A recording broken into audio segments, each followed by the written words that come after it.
Merci de nous suivre et de vous abonner sur la chaîne des leaders Go 221.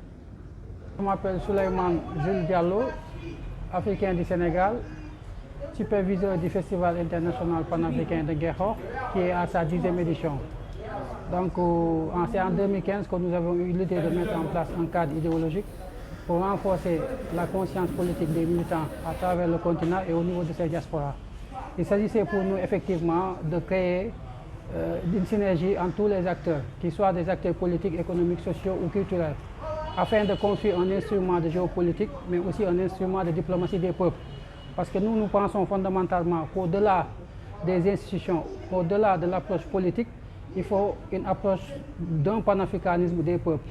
C'est-à-dire que nos pays peuvent avoir des divergences sur le plan politique, mais nous, en tant que peuple africain, nous devons être unis, nous devons être solidaires et nous devons travailler à basculer le destin de l'Afrique vers un État fédéral. Donc fondamentalement, c'est ça l'objectif principal de ce cadre idéologique qu'est le Festival international panafricain, communément appelé FIPAN, qui cette année est prévu à Ouagadougou du 1er au 20 octobre, sous le thème la souveraineté économique, cas pratique AES, l'Alliance des États du Sahel, qui est une confédération qui semble en tout cas emprunter les pas des prédécesseurs tels que Cheikh Anta Diop, Kwame Nkrumah, Thomas Sankara, afin de pouvoir basculer le destin de l'Afrique vers un État fédéral. Parce que c'est quand on est unis qu'on est fort, et nous pensons que notre salut se trouve dans la création d'un État fédéral, d'une armée commune, d'une monnaie commune, et en tout cas d'une langue éducative commune, ou d'un système éducatif en tout cas de façon globale commun.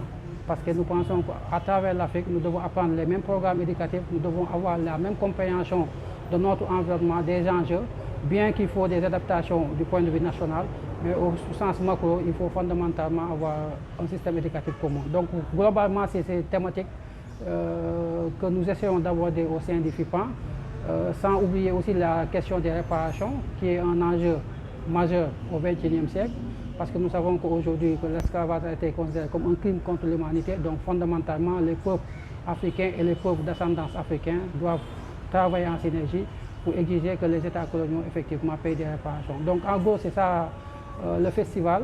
Et pour chaque année, chaque pays, en tout cas, s'organise de façon autonome pour envoyer une délégation. Donc globalement, c'est comme ça qu'on a procédé depuis plusieurs années. Et cette année, c'est la 10e édition. Vous remarquez bien, le nom porte le nom de la commune de Guéhor, parce que l'initiative a vu le jour à Guéhor. C'est pourquoi on a dit Festival international panafricain de Guéhor. Pourquoi? Parce qu'en fait, c'est à travers la commune de Guéhor que ces idées ont été en tout cas mises en pratique, de telle sorte qu'effectivement, il y a eu un militantisme actif qui s'est approprié de cette idée. Et aujourd'hui, on dit Festival international panafricain de Guéhor à Ouagadougou. La dernière fois, c'était FIPAN à Conakry.